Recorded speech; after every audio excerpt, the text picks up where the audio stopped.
Okay everyone, welcome to episode number 4 of Ask Charlie. And today we're going to talk about life-saving brain surgery, the challenges of the patient and the neurosurgeon and the relationship.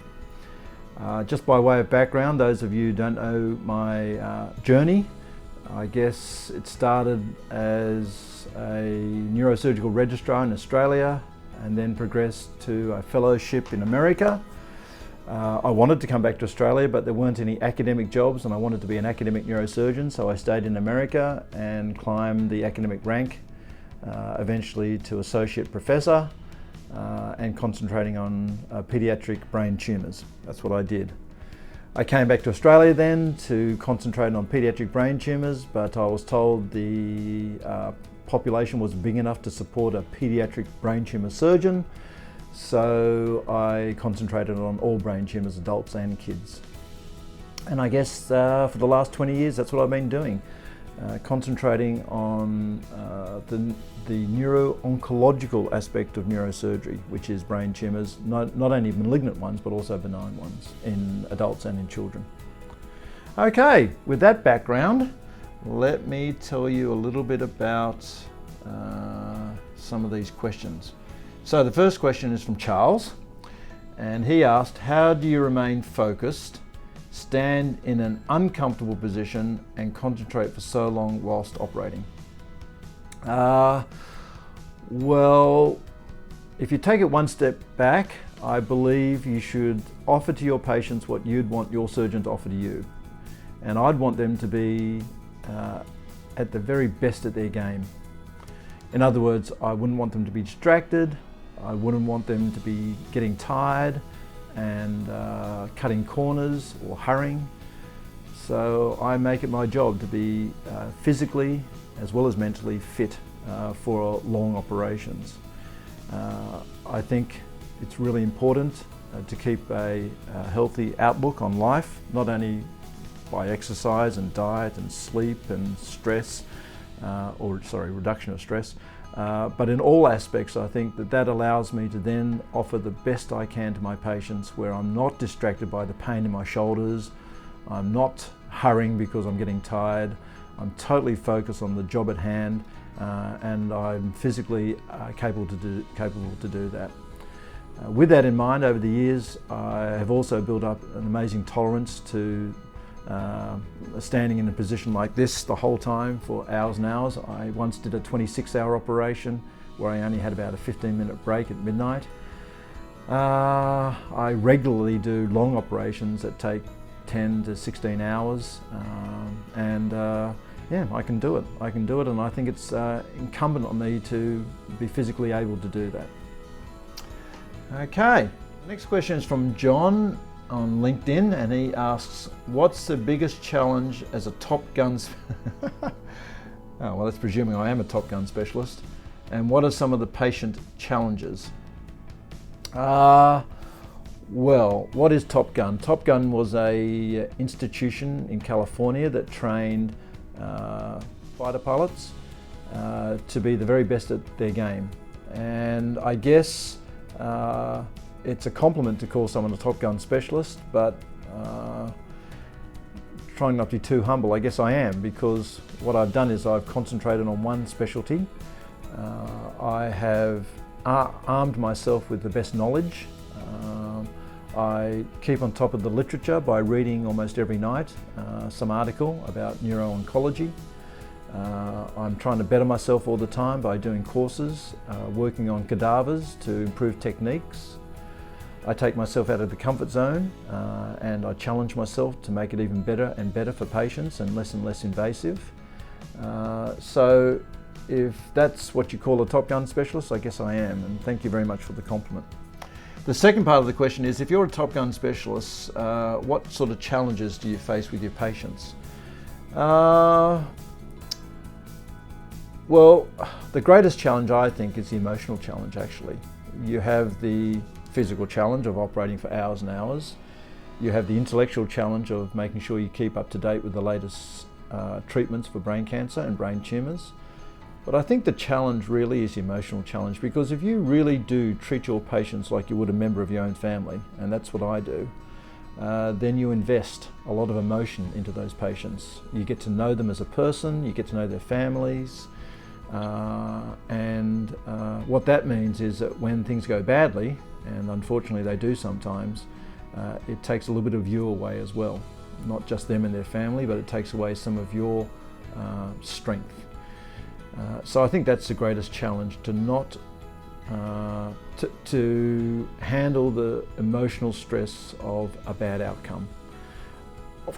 Conversely, of course, when you have a good outcome and things go very, very well, it's invigorating, and it adds to your emotional strength to face the next challenge. But when things go badly, sometimes people blame it on you. Sometimes angry patients or angry family members blame it on you. Sometimes your colleagues blame it on you.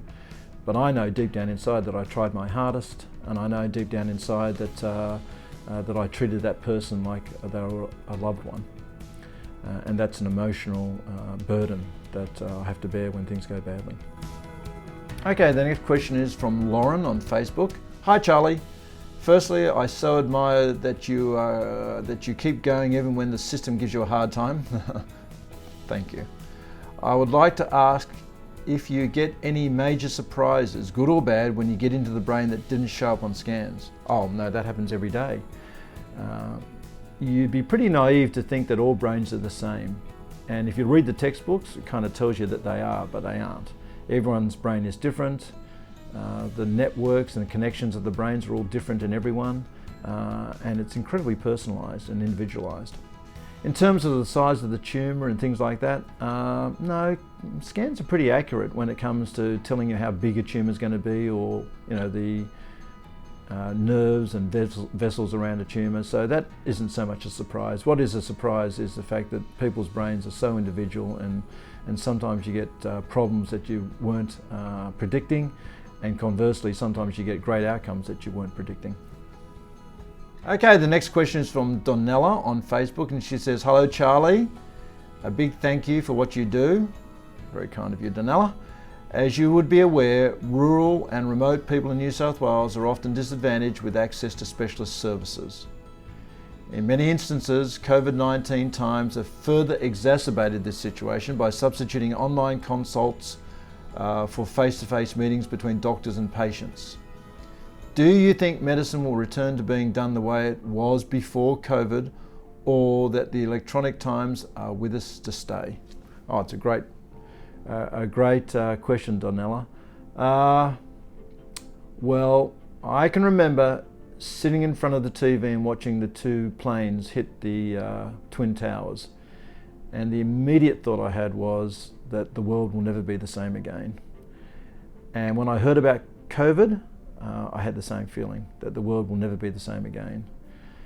It's sad, but humanity rises to the occasion, and we did after 9/11, and so too will we rise to the occasion after COVID. But no, it's going to be a different world that we live in. There is going to be a generation, for example, that's going to be raised in this COVID times. They won't even know the whole concept of hugging and kissing a stranger when you greet them. They won't even know about touching a traffic light button with your fingers. Those things are going to be foreign to them. And that generation, of course, will eventually lead the world. And so, yeah, no, it's new times. And I think the electronic era, where it's not face-to-face consultations, is here to stay, I'm sorry to say. I like the face-to-face. I like the personal touch. They say that 70% of the communication is body language, and so I like that. I like people's watching their reactions real time rather than with a 2-second delay. When you're talking to people about death and dying, and you're talking about things so important like, do you want me to operate and keep you alive, or are you prepared to die? That face-to-face interaction, I think, is vital, and I think we're going to lose that. In fact, I've just come from surgery now, and that's a patient who I operated on, and I've never seen him before. I've seen him on Zoom, but I didn't see him in the consultation personally, and I didn't even see him before surgery personally, because he was a presumed COVID positive patient. So basically he had to be isolated in a hotel, come straight to the hospital, go straight to a room where he was anaesthetised. We weren't allowed to enter that room for half an hour after he was anaesthetised. And so I never managed to hold him, touch him, shake his hand, give him a hug. And that was, really disconcerting for me and actually very upsetting for me. But it is something that I'm going to have to accept. Okay, so the final question is from Kay on Facebook, and she asks, do you teach your incredible skills to other neurosurgeons? Look, I am a frustrated teacher, Kay, and I love teaching. And I spend almost half the year doing pro bono work, teaching and operating overseas so I can pass on my skills. I have 3 or 4 formal courses that I teach in Germany, 2 courses that I teach in America, several courses that I teach in Southeast Asia, and I do this every year to teach neurosurgeons the skills that I have learnt and developed over the years. I have a fellowship program that is in so much demand that we have over 600 applicants for 2 positions every year, and those people get really hands-on teaching and learning of my techniques.